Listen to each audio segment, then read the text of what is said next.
Great. Okay, maybe I will get started just because it is Friday afternoon, and I know everyone here is incredibly excited to get through B-cycle container protocols.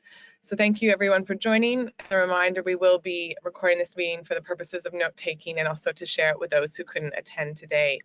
So some other housekeeping, I'll be running through the presentation, the slides. If you have any questions, I'm happy to take them as we go, but it might be more advisable to take them at the end. Happy for you to reach out and speak, or you can put them in the chat, but maybe in the meantime, if everyone, just a reminder to put your yourself on mute for now. Thank you. So today is the second series in our webinar on B-cycle and trying to make sure that we are communicating all the parts of the scheme and clarifying any queries everyone has. Today's focus is really on the B-cycle containers and the protocols, and these are really important for the safety aspect of the scheme and also to make sure that the public is able to access the drop-off points accordingly.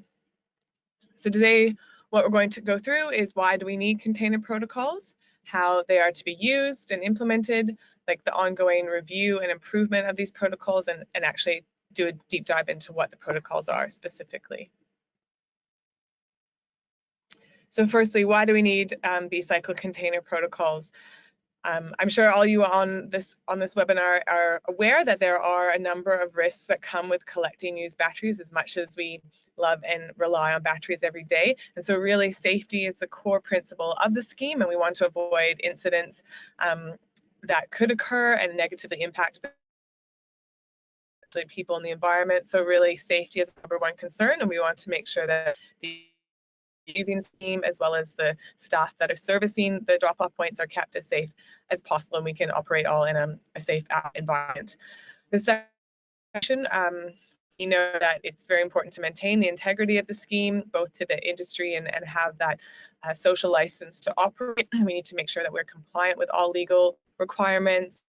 We don't want to do an unfortunate incident that might occur at a drop-off point. And then confidence, we really want to make sure that everyone has confidence. When there is linked to the second one is really confidence in the scheme, including all of our partners that we rely on, that we take seriously: fire safety, child safety, and of course user safety. Just saying that I have a slow connection, unfortunately, so I hope everyone can hear. I'm going to keep my webcam on for the moment, but if I go off the screen, that's why. I just also want to remind everyone that the container protocols were established in consultation with the Australian Battery Recycling Initiative members, and well as the battery recycling industry more broadly. And really, we sought their input to reduce the risk of incident occurring and to help manage that in the most practical way. And also, the protocols do include a risk assessment and a safety plan as core requirement for all participants to use when they have containers for drop-off points as part of the scheme. For those of you who come to sessions, you've probably seen this before, but essentially just a reminder that batteries are essential to our everyday society now. They are made up of finite materials. The good news is they're highly recyclable, and we are going to require them for our future energy security and transitioning to renewable energy. However, there are inherent risks of not only collecting used batteries, but also using batteries, and this includes that they might be corrosive, toxic, and, as we know, highly flammable. Unfortunately, there's a very high risk of fires, and this is becoming increasingly more common, especially through the use of more mobile devices and typically the lithium-ion batteries within our mobile devices.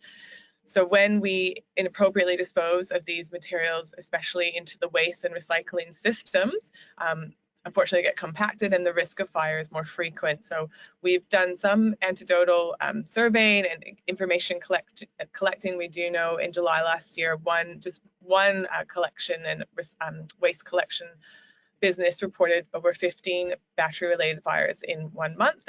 We know that's not unique, unfortunately, so we really want to reduce these risks as much as possible. And this does include the small batteries that we use, and it is therefore critical that we want to make sure they go into the appropriate places, that we don't dispose of them in the waste and recycling systems and trucks, and really B-cycle, one of our major objectives in existing is to make sure that we can provide a safe option for disposing of batteries for recycling. So as a reminder, the ACCC authorization and the accreditation under the Australian Government provides the Battery Stewardship Council with a responsibility to ensure that all of our accredited participants have and implement safe practices across the value chain, and especially across the recycling and collection network of used batteries. And how we do that is really through our accreditation program. And so accreditation is core to the B-Cycle scheme, and it's core to ensure that we have effective, safe, and transparent practices in place. Just want to flag here that whilst we have developed the container protocols, the containers themselves are actually owned by either the drop-off points or the collectors. We don't own these assets, and therefore we don't have any legal responsibility in their management, but we do recognize that we have a significant role to play in providing guidance and improving safety and reducing risks. And again, that goes back to the earlier slide of those three key things of safety, integrity, and confidence for the battery stewardship scheme. So a little bit more on the protocols themselves and how they've been developed. So really the protocols are a commitment to continuous improvement. We are just at the beginning of our journey of battery stewardship, and we acknowledge that as we learn more about how batteries operate, especially towards end of life, and as new products and new chemistries come on the market, we're going to have to review these practices. So really they will be reviewed regularly and at an ad hoc basis to ensure that they're relevant and they reflect best practice. Any changes we'll make, they will be made with consultation to industry and the public, and the changes to this document in particular, we will provide at least 30 days notice to those accredited participants that will be affected. Sorry, someone doesn't seem to have audio. I just want to make sure that everyone can hear me. Maybe if one person just wants to say yes. Okay, awesome. Yeah. Thank you. I don't know, Kelly, how I can help your situation right now, but you can listen to this later if you can't hear me now. And sorry, again, at any time we encourage industry to provide feedback to these protocols. So the purpose of these protocols really is to promote the community, to protect, sorry, the community and environment during the collection, so at the drop-off points themselves, during the sorting, so when batteries are sorted for their chemistry types, and also through the transport from the drop-off points to the aggregator or sorter, and then through to the recycler, so whoever is receiving these used batteries.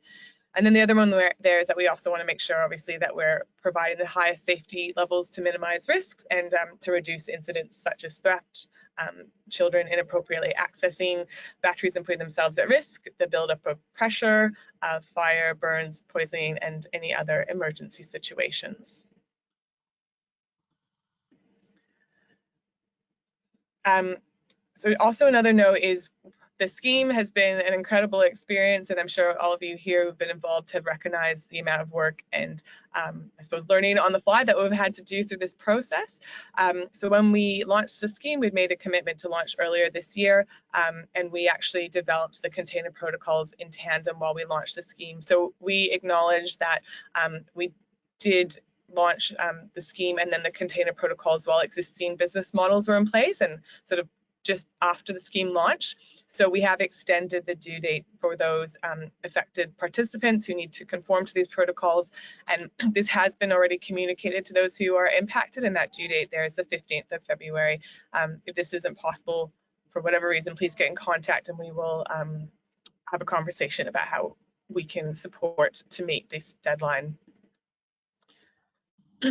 So all of the container, in the container protocols, we have what's called general requirements, and these have to be demonstrated in writing and obviously demonstrated by the evidence of the container itself. I'll just go through these in a bit more detail. So really on the left there is the containers must have completed through their design and selection a risk assessment, and this risk assessment would have informed the design and selection of the bin. So the risk assessment looking at things like where the bin would be placed, what type of volumes are expected, what type of products are expected. The container also has to be had to have been designed to prevent or contain a fire if there was to be an incident of fire, so for it to be fire resistant essentially. Obviously, the container has to meet any compliance requirements, and that might be for safety, transport, or quality standards. We also require that the containers have to have in the design consider the closure. So once the container is full, it needs to be sealed or locked, and it can be sealed or locked at any time, I should say, and this is really to prevent the removal of battery, child or animal access, and also theft, excuse me. Some other general requirements include labeling. So if there are, again, support or is related to compliance, so it has to make sure that we can label the contents and the dates of when batteries were accumulated in these containers. Also has to allow for and accommodate the labeling for transport if it is to be a transported container. We also require that the containers have B-Cycle branding logo on it. So again, it has to have the logo visible and the website. A QR code can also be optional, but this is to let the public know that the container is a part of the B-Cycle network. And then lastly, we also require that there be some safety messaging on the container. So to encourage best practice, this could be something like encouraging the community to tape their batteries, to inform them where to find more safety guidance, which could be on our website. And also, obviously, if it is only for button cell batteries, that there should be a messaging specific to button cell batteries.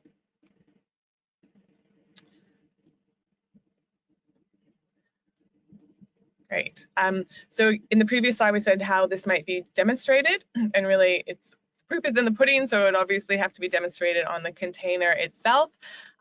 However, if, for example, your containers are not yet there, then we would ask that you submit to us, it doesn't have to be this document, but a document that's tracking and actually records how your containers meet the requirements. So it could be the submitting of your risk assessment for the container itself, evidence that the material of the container has been tested for its flame resistant qualities, that it complies with laws, and obviously looking at how the closure can be sealed moving forward.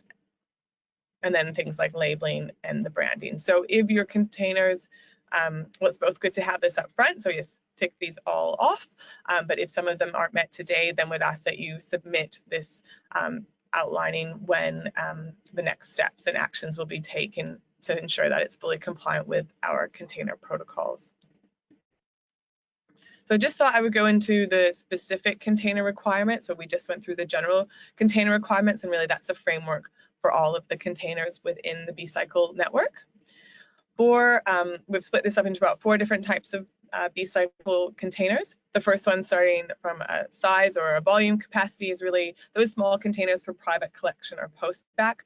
We've capped this at a capacity of 15 kilos. What we're finding is that's probably too much, and the most probably about 10 or 11 kilos, but that is the maximum. But you'll see here these containers, and there's some potential, some diagrams of some potential containers that you may want to consider. They obviously have to meet all the general requirements, and they have to be able to demonstrate chain of custody. So this would either be through post-back, including a tracking and verification number to meet the evidentiary requirements, and also must be labeled with the customer's name and contact details. For security purposes, obviously, we need to make sure that we can track this through the post system and for safety purposes. And then these containers are to be sealed and signed for at time of pickup.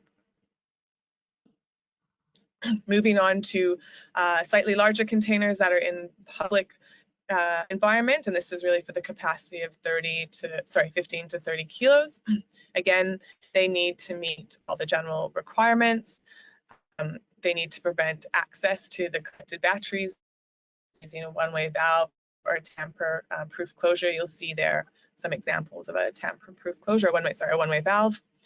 For public safety, we really wanted these containers to make sure they were designed to prevent the buildup of pressure, and that they're secure when they are moved from their point of collection through to the aggregator or sorter, and obviously that these are completely sealed once they're full. Best practice for these containers is that they also include a monitor or sensor that can monitor the weight and heat or both of what is in the batteries within these containers, especially because they're in public settings. It's really important to minimize risk to. Then moving on to larger containers. Again, these containers with a capacity greater than 30 kilos, probably more of use in places like transfer stations. Yeah, again, they must meet all the general requirements. also designed to prevent pressure buildup and allow for ventilation.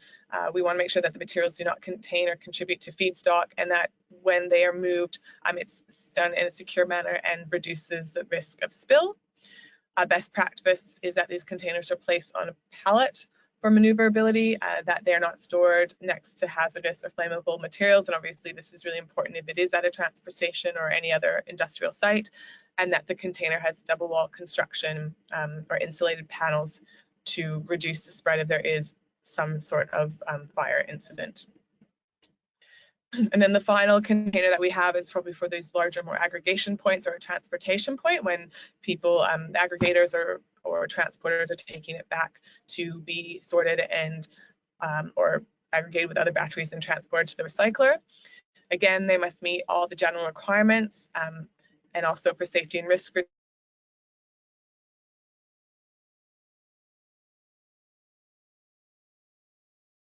are again designed to prevent pressure buildup and allow for ventilation with a perforated or ventilated lid, that the materials do not contribute to fire, to feedstock, that they secure movement and reduce risk of spill during transport. And again, best practice would be a container that has a double wall construction or insulated, or is made of insulated panels. I just wanted to touch upon looking at the comments. Thanks, Chris. In general, the containers, once they're on site, is really important that they are maintained and serviced appropriately. The B-Cycle collectors are required to have established documentation of these procedures and service arrangements so that they do revisit the drop-off points and make sure that the containers are all properly serviced. So I think someone, maybe if you can go on silent if you're online. Thank you. At a minimum, really, these bins need to be kept in good condition, that they don't have any damage or defects, and if they do, that they're replaced, because we don't want to cause harm to the community or the environment, and that they are being serviced in a regular schedule so that they're not overflowing with batteries, and really that the containers remain fit for purpose and appropriate. So obviously, if you have a drop-off point and you're getting too many batteries, can we increase the container, or can we arrange more frequent services so that that doesn't happen? We have in our drop-off point code of practice more information on how to manage and look after and care for the containers on site, which is a shared responsibility from everyone, but especially those who are hosting the drop-off point. So I encourage you to also look at that document for further information on the drop-off point's responsibilities for the care of these containers. And again, that is in this document here, the B-Cycle drop-off code of practice. So we talk about how you can ensure that they remain safe, and you complete the risk assessment for the site and the safety plan, and that again, it's a reminder of all of the requirements for the B-Cycle drop-off points. I just want to flag, if you do have incidents, an unfortunate incident like a fire or a spill, to please obviously inform the appropriate authorities if it's an emergency situation, but also to B-Cycle, because this really allows us to collect more information and improve the collection systems and the containers that we have, so that we can understand and reduce those risks. And again, there's more information on the B-Cycle website under forums, and we have fact sheets here about what to do in an emergency situation, as well as some other information fact sheets. So I encourage you to visit those and to read them, and also share them amongst your network to increase the knowledge out there of what the risks are of collecting these batteries, and then obviously how to mitigate these risks appropriately. Lastly, I just wanted to touch on some appropriate messaging for the community and to encourage those people using your drop-off bins. It's really important that everyone knows that any battery could potentially hold a charge and can potentially spark if an exposed terminal exposed terminals can potentially spark and unfortunately cause a fire. Lithium batteries are at a higher risk of this, and this is a problem, as we said, with the increased fires that are happening in the collection network. So a thermal runaway event can happen if a battery is damaged or subject to really high temperatures. And we do know that the taping of the terminals, as demonstrated there, can reduce this risk. We also have a really great video we have a couple of videos, as well on the website, one about taping button cell batteries, how you can do that and why it's so important, and also on one of our other videos, we have more broadly about taping battery terminals and why it's such important messaging. And then thirdly, recommended messaging is just reinforcing back to the community that you should never dispose of used batteries in the general waste or recycling bin. They're not designed to handle them. They contaminate these streams, and they put the people who are servicing us at really high risk of fire and other incident. And again, the taping the terminals reduces this risk, whether you're storing used batteries at home prior to taking them to a B-Cycle drop-off bin, but then also once these used batteries are in the B-Cycle network. That concludes the formal presentation. I just wanted to ask if there were any questions.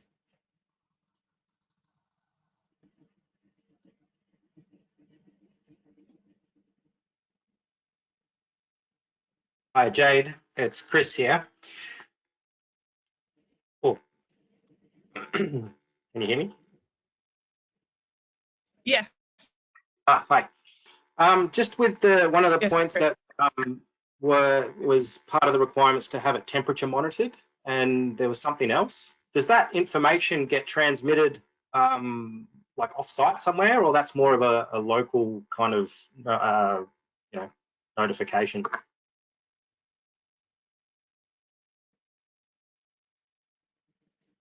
So that's a process that's managed by the collectors.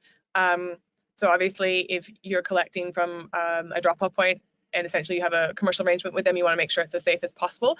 That's something that helps to manage the risk of, if there is an incident, how it can be detected sooner and make sure that people are aware and reduce, well, contain that fire or that emergency situation. Okay, so that, I guess the other thing just to note there is it's not always transmitted. It can just be a sensor on the bin itself. So there's a variety of different ways of that can be done. Depends on the situation and the collector's infrastructure. Yeah, okay. Just in the but also it could be useful to install a small off-gas detector, which detects primarily hydrogen, which is a really early warning and sign of battery degradation. So rather than waiting for an incident to actually occur, it can provide give you at least sometimes 15 to 20 minutes buffer before an actual fire occurs.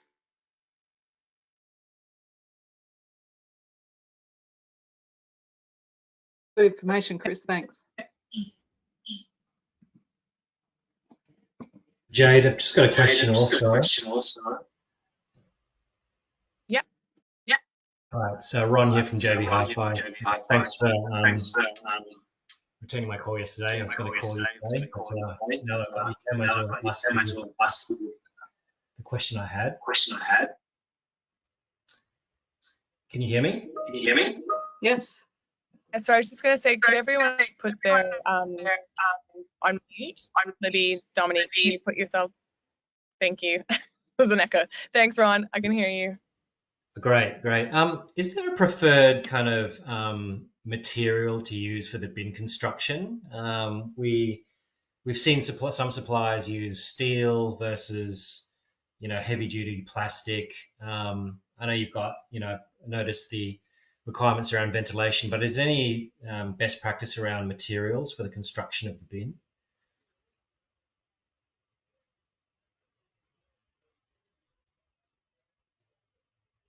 So when a container, and again, it depends on the purpose or the location, I would say, we ask that they complete a risk assessment.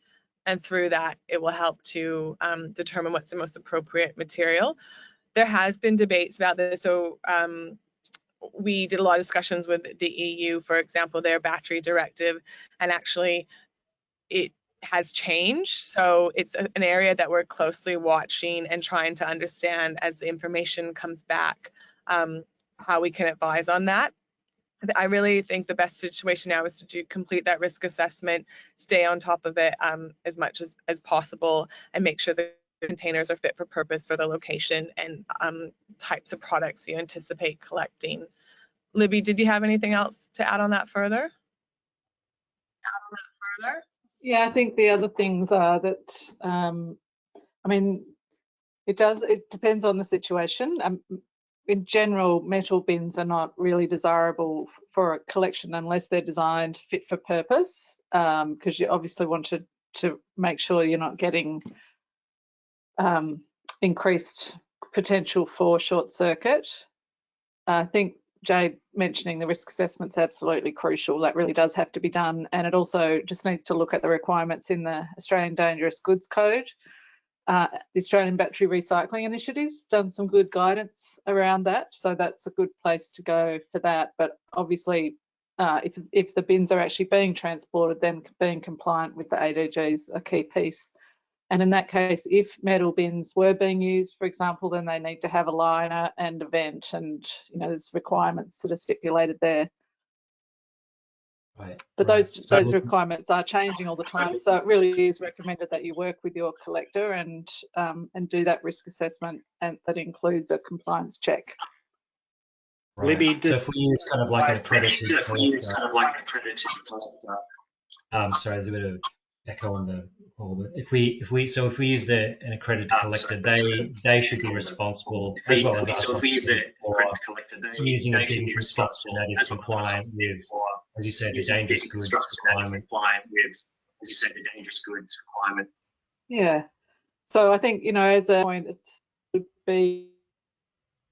it would make sense to ask to see a copy of that for the bins that you've selected, and to make sure that you understand too that they're meeting all those different requirements around both, because there are 3 different issues. I think one is, if it's available to the public, then making sure that obviously it's not creating any potential harm there, that the kids can't get into it and so forth. Then there's the storage issues and making sure that complies with local requirements and safety, and minimising any risk for you, and that of course is paramount. And then there's the transport issues. Okay, thank you.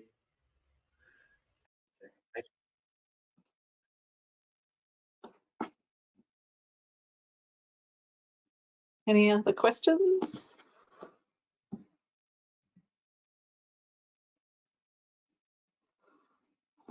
I'll just put myself back on mute. Yeah, hi Libby. In those guidelines that you mentioned, does it refer to any fire integrity requirements of the actual material? No, it's really just meeting the ADG requirements, the ABRI guidelines. So it is up to the collector to demonstrate that it's looked at the different material types for the appropriate use, and looked at the local situation, the types of batteries that are being collected, the size and energy capacity of those batteries, and then the legal requirements as well. So that risk assessment from our perspective is really the crucial part of it. But it is essentially the collector's responsibility to demonstrate that, because they own the bins and do hold that risk internally themselves.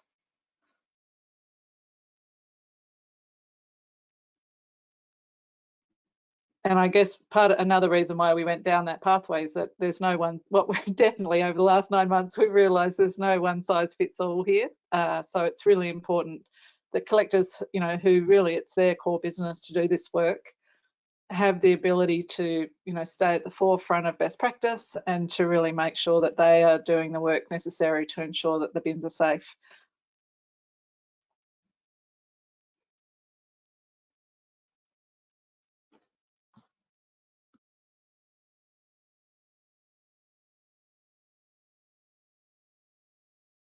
Thanks, Libby. Are there any further questions?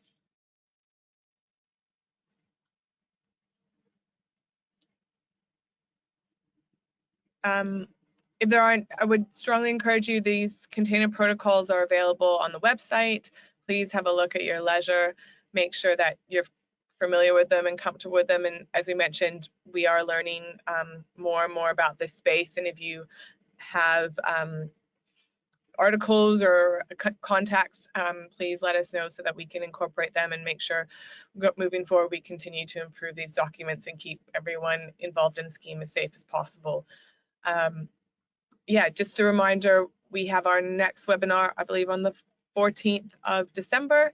So that's on drop-off points safety more broadly, and then a following one the next day on marketing and branding, how you can use the B-Cycle assets for your organizations and to promote the safe and responsible disposal of batteries for recycling.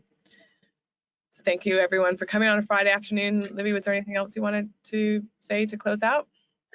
Sorry, Jade, can I just cut across? I popped my email address in the chat if anyone is interested in finding out more about solutions for bins and storage for batteries.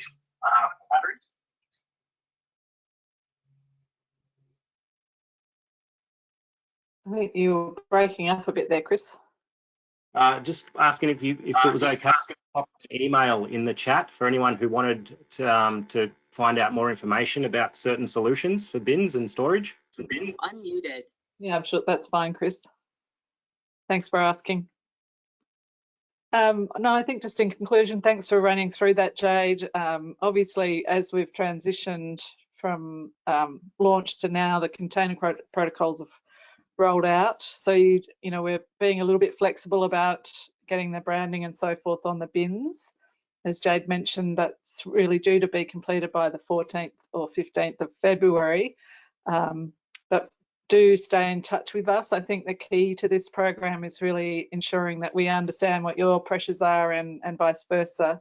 And only by doing that are we going to make sure this all works effectively. So really appreciate your time this afternoon and hope the sun's shining wherever you are and you get to have a lovely weekend.